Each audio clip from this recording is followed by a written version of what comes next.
Hands up! All right, get your hands up! Where are you then, you beggar? Got out of here, right. Now, quick, will ya? Are you not going to be with me next time? You want me to lay rice? That's what you'll get! Hey! See somebody running now, how about it? Come on, yourself.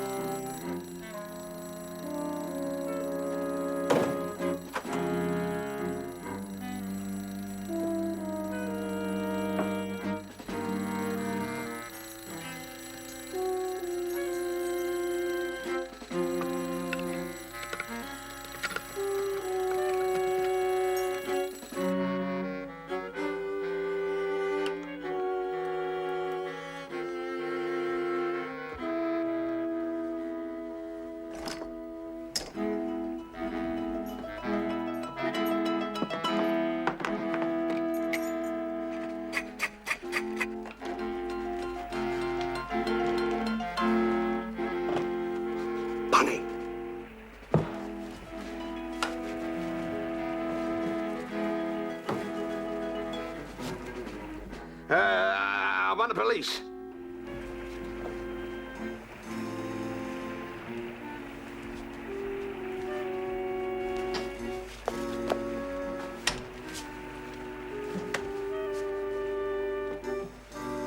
Thank God.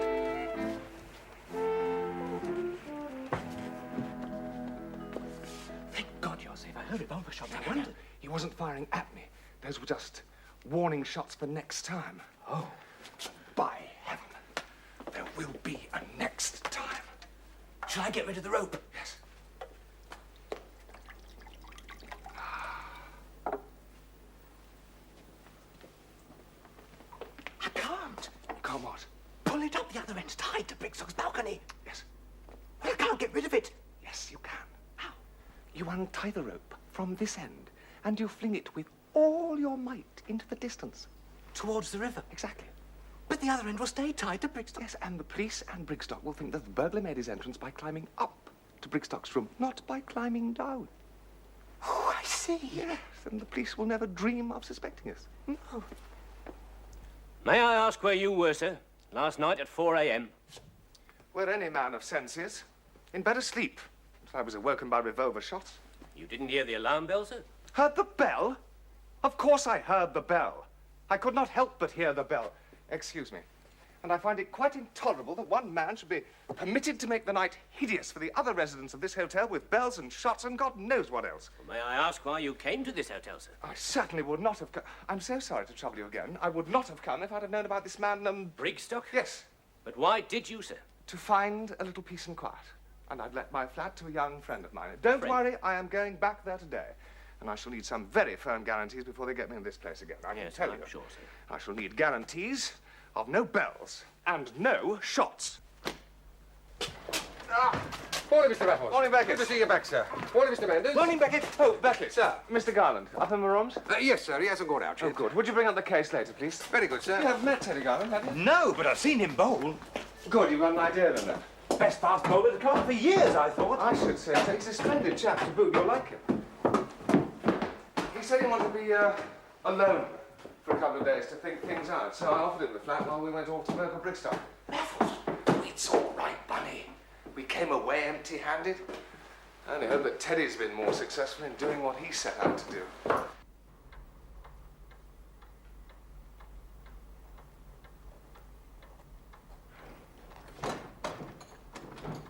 Teddy, you at home?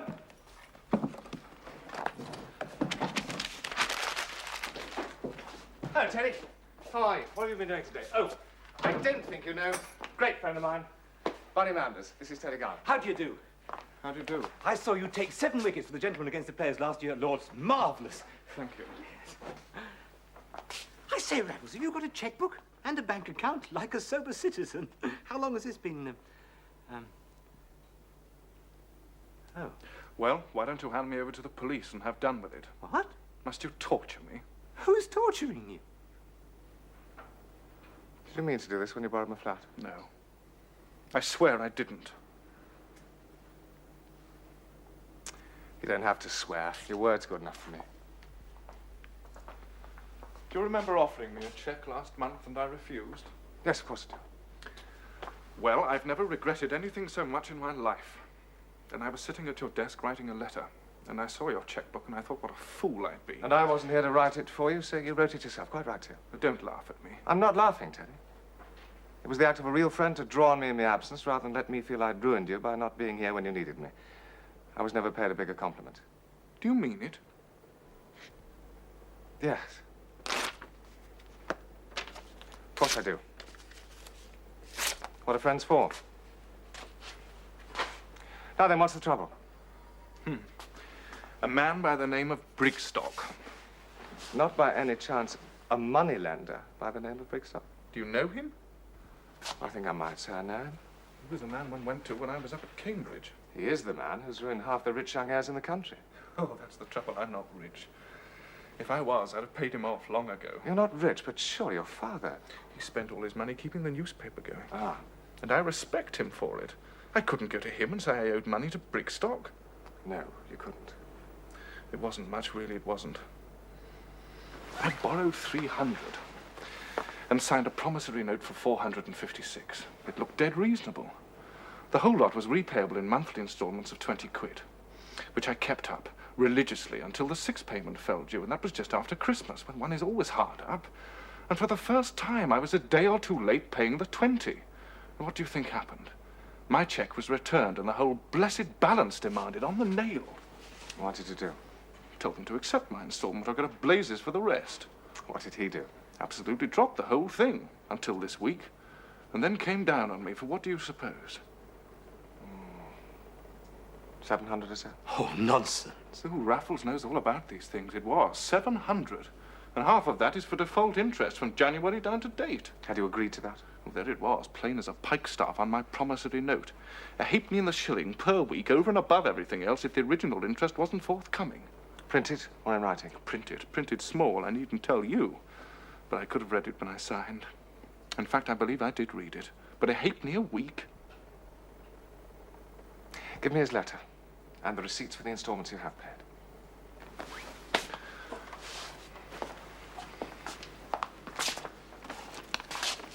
They're all here. Why, what are you going to do? I'm going to pay a call on Mr. Brigstock. I'm coming with you. You'll do nothing of the sort. If you must do something, you can go to Lord's and practice in bowling. You can certainly clear out of here. I lent you this flat to think in, and now it's me that needs to think things out. Oh, that's ungrammatical. But who cares? Not me for one. Go on, off you go. Go! Brigstock threatens bankruptcy and disgrace unless he pays up immediately, and damn it, Brigstock's got the law on his side.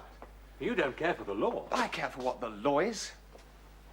Oh, there's nothing to be done but pay up. Or be bankrupted.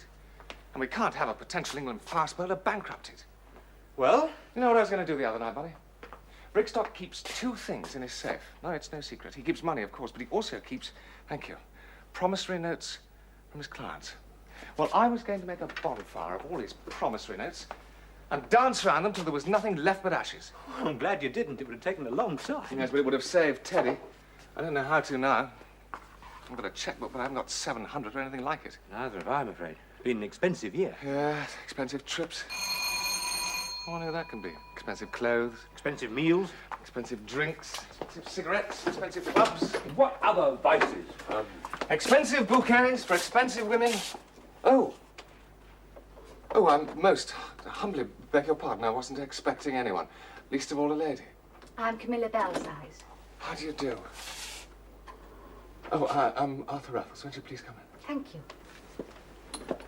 And the youngish person, gawping at you rather embarrassingly along there, is Bunny Manders. How do you do, Mr. Lady Manders? Camilla Belsize. You know me then? Oh, I know of you, of course. Who does not? Many, I should think. The most photographed person in the whole of England. Oh, that. And the architect of the National... Ah! Oh, forgive me. I've forgotten its exact title. I know it's the National something. The National Union of Women's Suffrage Societies. Thank you. Won't you please come in? Thank you. Do sit down. Maybe give us some tea. No, I simply want to talk to you. Oh, well. Please, talk to me. You may or may not know that I'm engaged to be married to Teddy Garland. I didn't. Secretly engaged. Well, I'm delighted. My congratulations. Perhaps I should say I was engaged to Teddy. I received a letter from him this morning asking for him to be released. I hoped you might be able to tell me the reasons. I? The letter was written from here. Ah. And I know that Teddy looks upon you as his, well, how shall I put it? As his guide, philosopher, and friend. Did he give no hint in his letter? He simply said I should find out soon enough and should be glad to be free of him. I see. I detest this sort of mystery. And I particularly detest people who treat women as if they were shrinking violets, who mustn't be exposed to the cold blast of truth. Mr. Raffles, I am not a shrinking violet. Tell me the truth. The truth is, Lady Camilla, that I cannot think of any reason why Teddy or anyone should wish to be released from an engagement to you. In that case, I shall have to find out from Teddy himself. Good day to you, Mr. Raffles. Good day. Mr. Manders. Lady Camilla. What do you want to say to me? Just leave it till tomorrow. Everything may be changed by tomorrow. Teddy may ask you to forget his letter. It may be as though it had never been written. Please. Very well. I will leave it till tomorrow. Thank you. Goodbye, Mr. Raffles. Bye.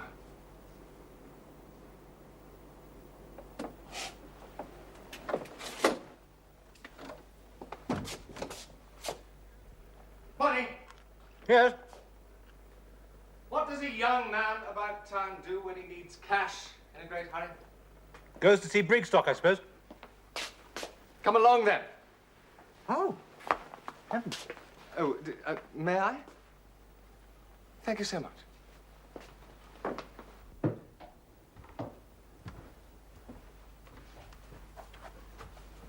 Come no nearer with me, or he may suspect something. Hang about out here until I come out of the room again. Righto.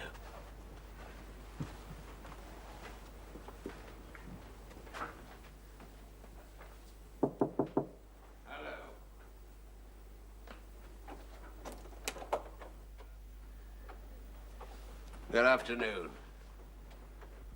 It's Mr. Raffles, isn't it? Pleasure to see you here. I wish I could say it was a pleasure to be here. Oh, business bad, Mr. Raffles, is it? When business is bad, your business is good, I suppose. Something like that, yeah. And you sit here in this broken-down little hotel, coining money hand over fist. If you don't want to borrow money from me, nobody's forcing you. I'm sorry to say I do. I must. How much? 700. It's a lot of money, Mr. And Raffles. I must have it now. What security? None. I shall have to charge you a little bit over the odds for lending you 700 on no security.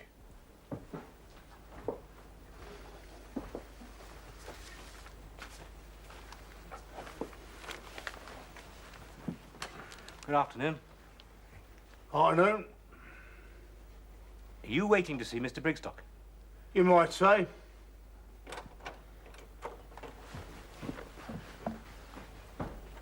Get it.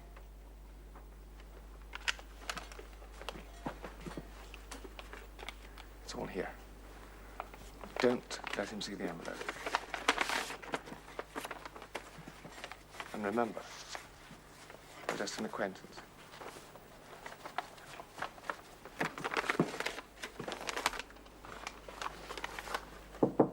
Who is it? Raffles again! What do you want now? I met a young friend of mine.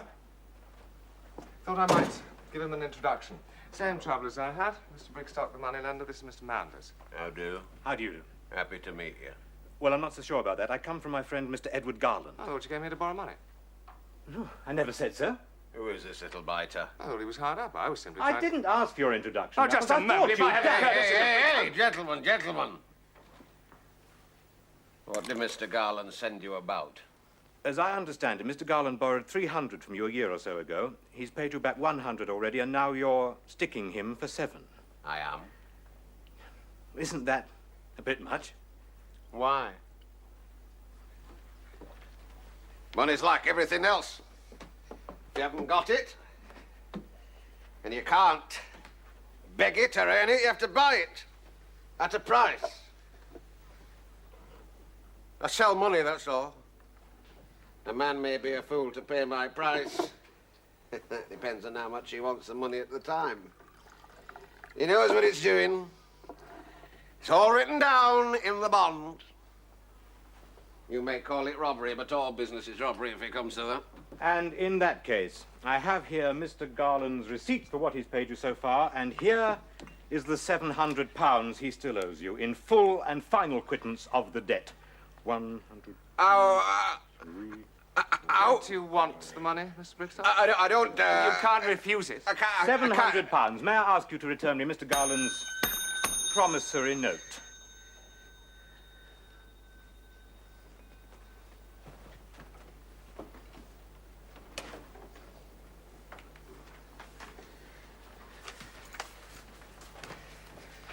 There you are, bless you. Thank you. Oh, here you are, about time, too. Take this little blighter and throw him in the street. Which one do you mean? That one. Not Mr. Raffles, he's a friend of mine. He's a friend of his, too. Give him an envelope in the corridor. What? You pay for this, a pair of you. You're a cursed swindler and you're his damn decoy. It's criminal fraud and you know it. It's nothing of the sort, and you know it. Come along, Bunny. You lent the money to me. I lent it to him. And I didn't charge him interest. Oh!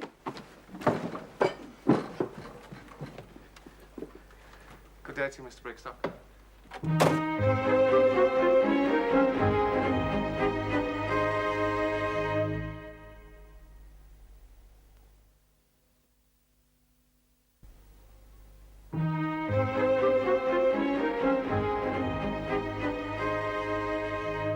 Do you read fact, Bunny? Well, actually, I do tend to prefer fiction. No, you don't. Fact. The weekly newspaper run by old man Garland. This. Oh, no, I don't usually. It's always exposing things I don't think ought to be exposed. For some time now, it's been exposing our friend Brigstock. Oh, has it? And as a direct result, he's bringing a libel action against the newspaper. You don't say. The costs are going to run into thousands, which I suppose Brigstock can afford. I don't imagine O'Garland can. So? Well, if Brigstock wins, it'll finish the newspaper and ruin O'Garland. That's tough on Teddy. Though if Fact were to apologize and print a retraction saying that Brigstock were a spotless saint, he might withdraw the case. You know as well as I do he's not a spotless saint. Well, no, you ass. I'm simply trying to explain why Brigstock was so furious with us for getting Teddy Garland out of his clutches. Why? Angels and ministers of grace defend us. Must I put it into words of one? There's no need to be rude. I understand perfectly well. I just don't see any point in getting yourself into Brigstock's clutches instead of Teddy. My father is not the publisher of Fact. Well, your father couldn't be. He's dead. Yes. Shall we start again from the beginning? Teddy Garland's father publishes a weekly newspaper. Saved by the Bell. Who can that be? Oh, I shall see.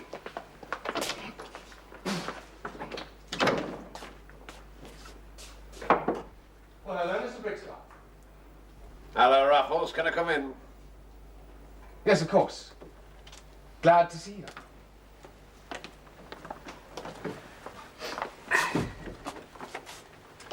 You're very resplendent. Well, you know, I always put on a bit of the highfalutin when I come up west. Yes, you certainly do. Come in. Thank you, thank you. I think you've met Mr. Manders. In fact, I'm sure you have. Yeah. Well, do sit down. Have a glass of Scotch whiskey. I'll sit down, but I don't drink with the swell mob. The what? I said I don't drink with swell mobsmen. Dear Brigstock, no one could possibly be more welcome to my humble quarters, but that is the second time I've heard you make use of an obsolete expression. You know as well as I do that the slap-bang here we are again type of work is a thing of the past. Where are the jolly dogs of the old song now, eh? Here at the Albany. Here in your rooms, Mr. A.J. Raffles. What do you possibly mean? You know what I mean, you cracksmen, magsmen, mobsmen, the pair of you seem miserable, both own up. Cracksman, magsman, mobsman, have you any idea what it... Oh, yes, of course. Yes, I have it. Thieves. Common thieves. I found out about you, Mr. Raffles. I've been talking to friends of yours. Friends? Oh, it's quite possible, Bunny. I have a number of friends who would sell anyone for money. You have that? With, for money, an entire disregard of the truth. I got the idea from them that it was you at my safe the other night. I? At your safe? You mean the night your alarm went off and you fired your revolver? That's the night. You think it was me? Bunny, what fun, eh? Yes, fun. How would you care for another bit of fun like that? Don't say another. It implies it was me the first time. Would you like to try your hand at the game again? Not again, Mr. Brigstock, and my prentice hand, if you don't mind. Beg pardon my mistake. How would I like to try my prentice hand at stealing something for the pure fun of the thing? Is that the question, Mr. Brigstock? Not exactly stealing, more recovering a man's own property. You being the man, Mr. Brigstock? I being the man, Mr. Raffles. May I ask what is the property? It's a light enough swag to handle. It's a letter, One little letter. that's all. Of your own writing. No, I see. It was written to you, not by you. wrong again. Then how can the letter be your property, my dear sir?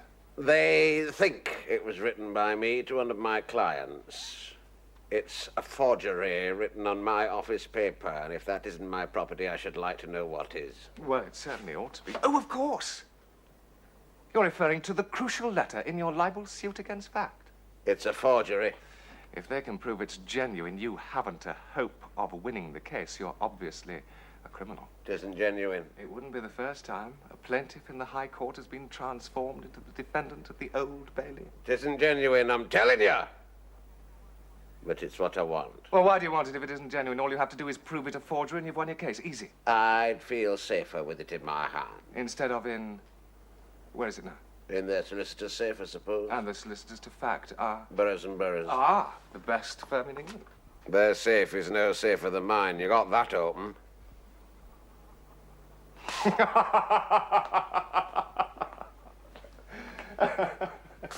Well, you will have your little joke, won't you? What do you say, Bunny? Shall we do it?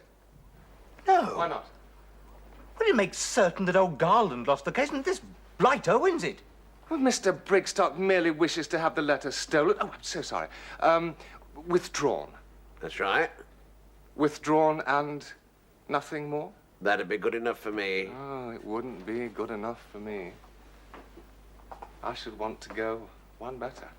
How? I should want to forge the forgery. Replace the letter with another one, not half so well done, so that people could see it was a forgery straight away. I always knew you were a man after my own heart. I never knew you were a genius till now. Shake! Before we shake... Raffles, you can't do it. Before we shake, what price are you prepared to pay for my genius? I'll let you off the debt you took over from young Garland. Oh, and pay me £2,000 on top of that. What? It's a lot less than the cost if you lose the case. And I'll have it in writing. Now, I only believe in promises when they're in writing. And hurry up about it, or Bunny and I will be late for the Duchess of Darlington. Mr. Raffles, how nice of you to come. Your Grace. Oh, Mr. Manderson, how are you? My dear, have you seen Lady Stoke? I can't... Same boring conversation, same boring faces. Ah, but the same lovely bubbly. Why the devil did you agree to do that swine's dirty work? I'm broke. We're broke. But such a filthy job. I can't wait to get my hands on that letter. Are you serious? So we're going to do it tonight. What? To get the money as soon as possible. Then what on earth are we playing at here? You heard the Duchess. It was nice of me to come. Yes, but... And I thought a little taste of society before we plunge into crime. Oh, well... And I expect she's invited. Oh, yes. There she is, excuse me. Oh. Good evening, Lady Camilla. Forgive me. I'm enchanted to see you. Mr. Raffles. Enchanted is rather French. It doesn't suit an England cricketer. Oh, and I chose it so carefully. Please rescue me from this dreadful old ball. Of course.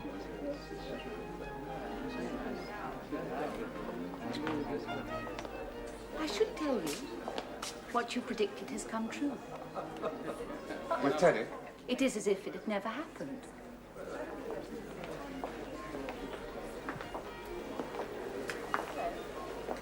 I'm very glad. I made it a condition that I had to be told the truth. You are a very clear-cut young woman, not to say forthright. And you were the best friend a man could have. Thank you, Mr. Raffles. The least I could do. In fact, I think I shall kiss you. There. I am more than rewarded. It's a promise rather than a reward. I would do anything for you.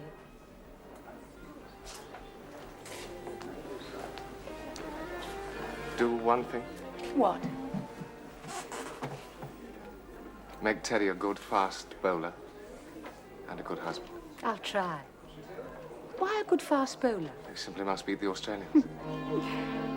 And after that, may I make him a member of Parliament in favor of women's rights? After that, you may do with him as you please, as you could do with... With? Extraordinary. I entirely forgot what I was going to say. Did you? It would have been very wrong of me to remember. Mr. Raffles, are you flirting with me? I'm not cross, I'm only asking. My dear Lady Camilla, I would not dare to say anything to you that I did not mean. Oh. Oh. Good evening, Lady Camilla. Good evening. I say, Raffles, they're going to have some woman singing. Oh. Then perhaps we'd better be off. Where are you going? Here and there? Where?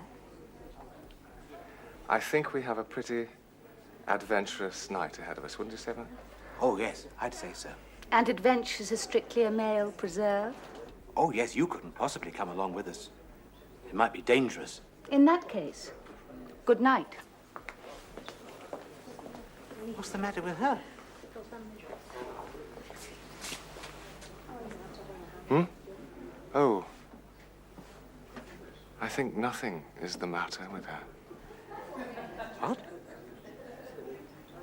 I think she's quite perfect.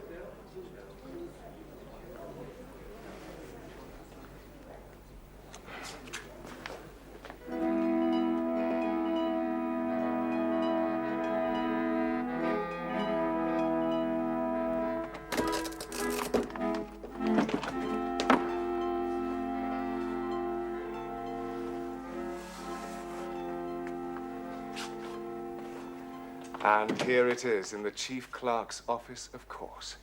Burrows and Burrows. And Burrows. No, not Burrows. Drink sherry with the clients, and the chief clerk does all the work. Right. Let's have a look at it.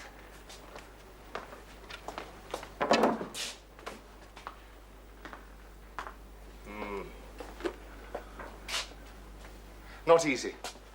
It would take me a good half hour, I should think. Raffles, may I plead with you? But the money, Bunny, the lovely money. Not to do this thing for Teddy's sake, for old Garland's sake, for decency's sake, Anybody else's? for the sake of my belief in you. I've just thought of someone else. Who? Which is why I said it would take me a good half hour. You mean you're not going to steal the letter? Of course I'm not, you silly ass. Then what are we doing here? Waiting. Oh, To see what happens. I don't understand. What would you do if you were Brigstock? Hmm? Well, I'd let Raffles open the safe. Because that's what he's good at. and steal the letter. And once he'd opened the safe and stolen the letter, I'd send a couple of heavies to knock Raffles down and take the letter from him. Do you think that's what he'll do? That's what I would do if I were him, and you can't get much crookeder than that. But you didn't tell Brigstock you were coming here tonight. Yes, I did. I telephoned earlier. Oh. And the time, because there's no point in having you knocked down before you've broken into the safe. I told Brigstock I guaranteed to have the letter in my hands by midnight. Midnight? That's now. Then we shan't have long to wait. Do you think they'll come here? I would, if I were them, and I would leave us unconscious by the safe, obviously, in the process of attempting a burglary for the police to find. Well, the only way they can get in is that door. Yes. Well, then keep an eye on the door, Bunny. There's a good chap. What are we going to do with them? Exactly what they would have done with us. Poetic justice, don't you think? Oh, yes. So much juster than the ordinary kind. Well, go on then. Over by the door. Oh.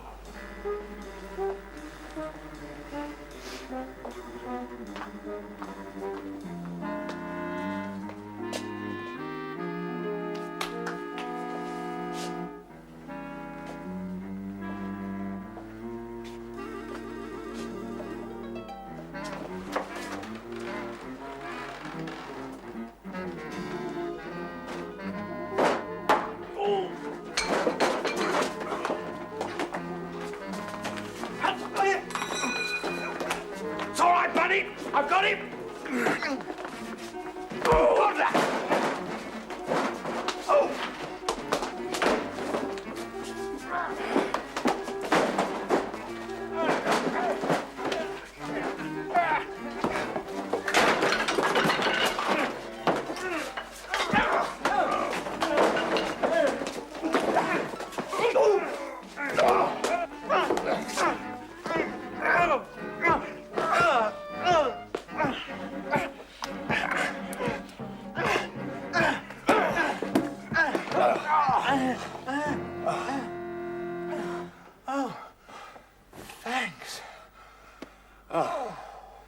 Oh, no, it's me to thank you.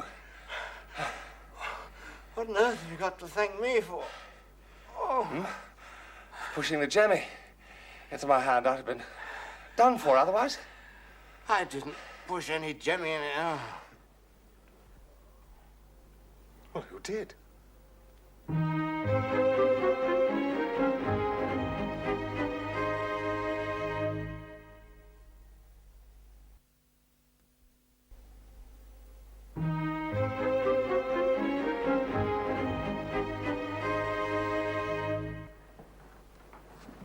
Do you think he'll be awake?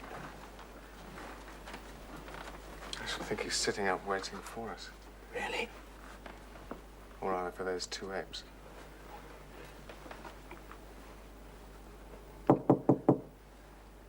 Who is it? It's us. Yeah.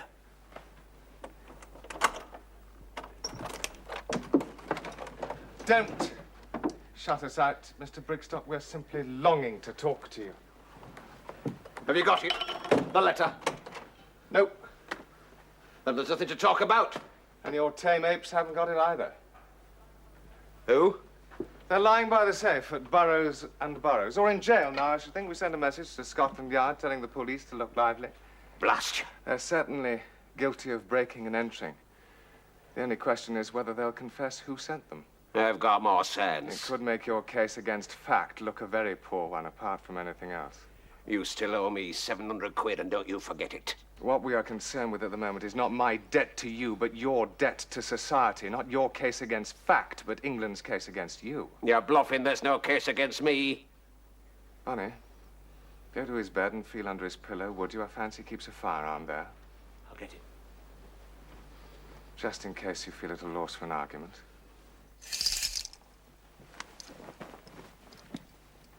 What do you want me to do with it? Shoot him? No. Verdict first, sentence afterwards. What do you mean? Verdict for what? For extortion and sharp practice. For cheating and betraying friends and enemies alike, habitual swindling and barefaced blackmail, and breaking all the rules of civilized crime. You've brought crime into disrepute. You've made it something which is regarded with loathing and distaste by decent people. You've taken the sporting element out of crime. Go to hell. Bunny, put the prisoner in the dock. Come on. Over there.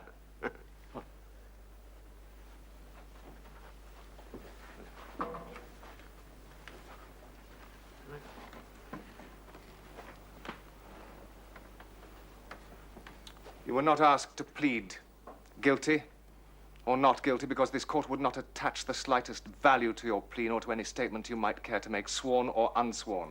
What good are you doing with all this foolery? Say what you've got to say and be damned to you. Very well. You are a moneylender, trading under the name of Dan Brigstock. That happens to be my name. You are the biggest man alive at your job and certainly the biggest villain. Next to you. Let me remind you of some of your recent and proven villainies. The Lincolnshire vicar you hounded into an asylum the year before last. The 7 poor devils you drove to suicide between 1890 and 1894. The sort that pay with their uttermost farthing before they make the final payment with their lives. I didn't tell them to. The little builder in Bromley who cut the throats of his 3 babies. All right! It's an ugly load for one man's soul to carry. It's a pack of blithering lies! Stick to the facts within your own knowledge, and then you tell me whether your precious Garlands haven't brought their troubles on themselves. Certainly they have, but it isn't your treatment of the Garlands that has landed you in the dock. What is it, then? It is your treatment of me, Mr. Brigstock. A cursed crook like you! A man with whom you made an agreement. I only did it to see you kept your end of the bargain. Oh, yes. It's for others to keep their end, but not you yours. I stay within the law. Yeah. You suck blood. And you squeeze throats as hard as the law will let you. That is why I have taken the law into my own hands. What do you mean? I mean that I am Mr. Justice Raffles. And I find you guilty of all the charges brought against you, and I shall consider what sentence shall be passed on you. Though I must say, in the opinion of this court, you are not fit to live.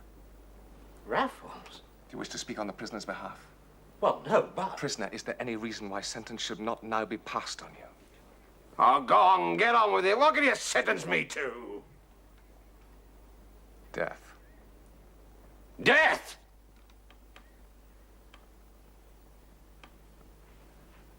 You wouldn't kill me in cold blood. You deserve death, if any man ever did. But this court does not wish for the death of any man. It therefore sentences you to loss of all your belongings.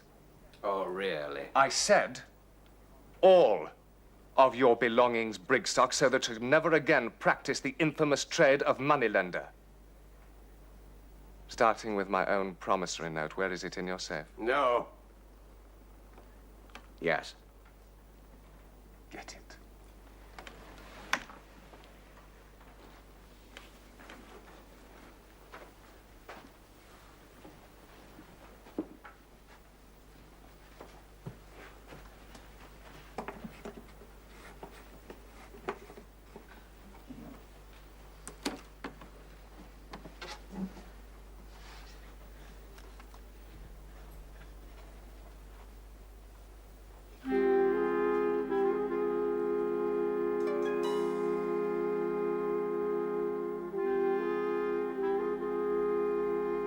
Put the gun down, Bunny.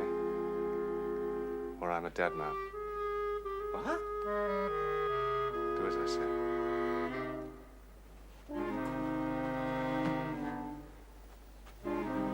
You should have guessed I'd have another gun to deal with rats like you. You come and stand next to him.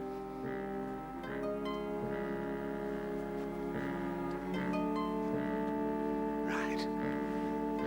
Over by the safe.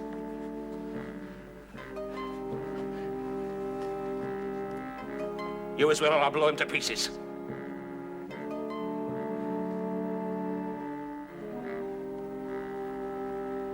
Now, who's top dog now, eh? Who is? I suppose you are. This time it's me who does the sentencing. The idea being that you shoot us by an open safe containing a lot of money and promissory notes, mine own included. I told you before, you're a genius. That's exactly right. And there's no court in the world will convict me acting in defense of my own property. Clever, I agree. Dead clever. Say your prayers, Raffles. May I have a cigarette first? Anyway, just a couple of puffs. What for? Oh, come now, I believe even murderers are allowed a cigarette before they're hanged. Will you have one, Bunny? The Sullivans, of course. Thanks. Hurry up with it. Who was it who said, the prospect of death concentrates a man's mind wonderfully? Hmm? And a Sullivan cigarette at the moment of death is, it's wonderfully soothing. Bunny! What are you doing? You stop that!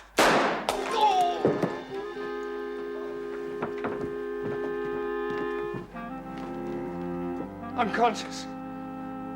Thank you, Lady Camilla, most opportune. Mr. Raffles, would you find it reassuring if I were to faint now? I would find it unbelievable. Thank you. Do be careful. It's loaded. Yes, I will. Bunny, take Lady Camilla home, and don't let anyone see you. Right, fast as you can. What are you going to do? Oh, some clearing up of odds and ends. Go on, look sharp about it. Right. Hey! Wait for me!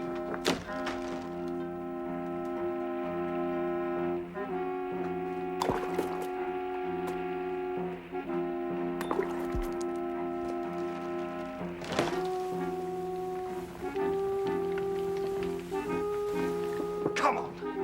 You've got to be conscious, or it's no good. Come on, Brixton. Come on, pull yourself together. Come on. Come on, Brixton. I'm awfully sorry I haven't got time to make a fresh pot. There. How about that? Yes, come on. That's the lad. Come on, Brixton. Yes, you're going to be fine.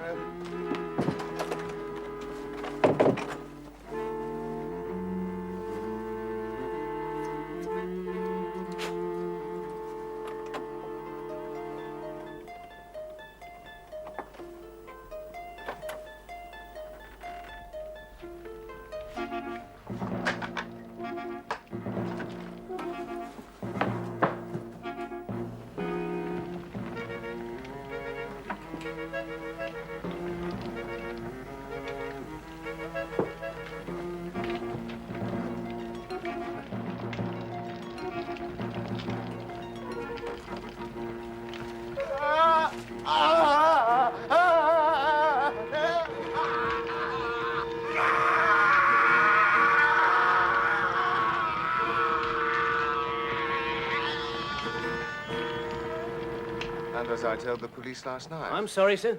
Just by way of confirmation. we had no idea that he was on fire himself. I imagine not, sir. When we managed to get into the room, we found him burned to a cinder.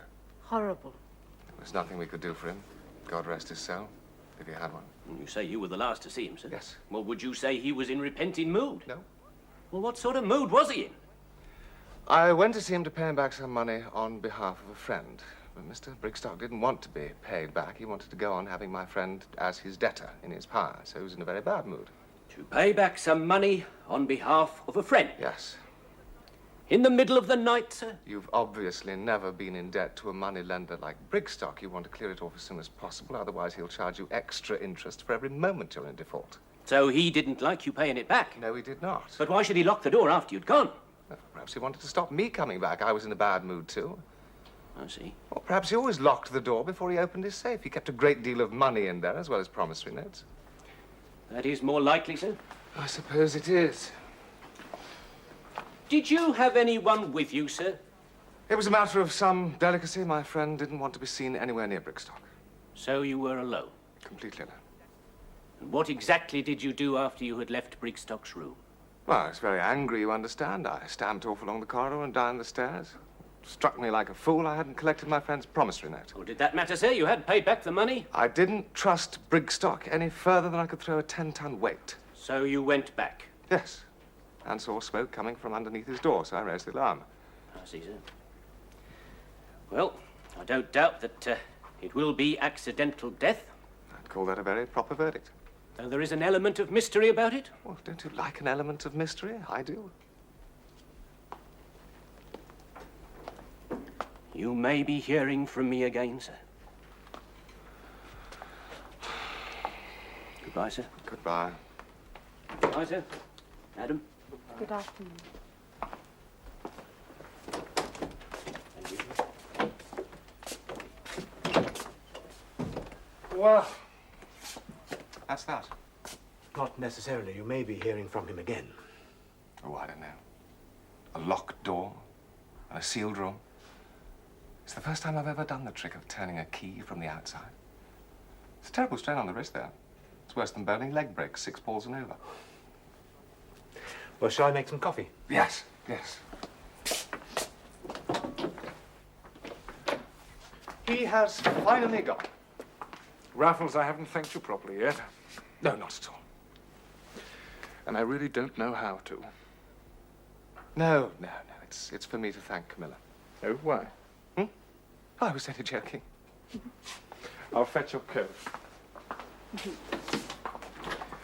Camilla, could I have a word with you for a moment? Of course. You haven't told him yet. I've told him nothing he doesn't need to know. My most humble and grateful thanks for saving my life. Twice in one night. I simply followed you from the Duchess's party. Why, to demonstrate that women are as good at adventures as men are. Yes. They're better. No man could hope to equal you. Oh, I allow men as equals. What a colleague you'd make. What a partner. At cricket? No. But it doesn't matter. You have one already. I can only hope. For what? Hope once again to be in danger of death that you may save me. I should like that, too. Camilla!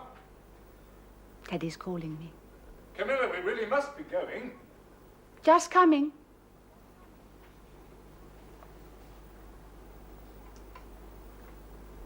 Goodbye.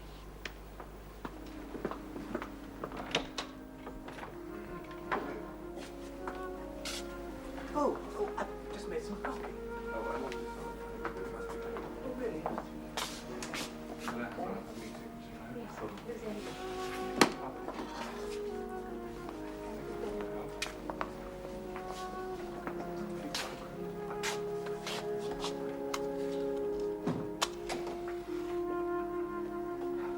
Wonderful girl, that. Only woman I've ever met who's a match for you. In pluck, in temperament. Well, you've done an altruistic action for once, with nothing in it for you.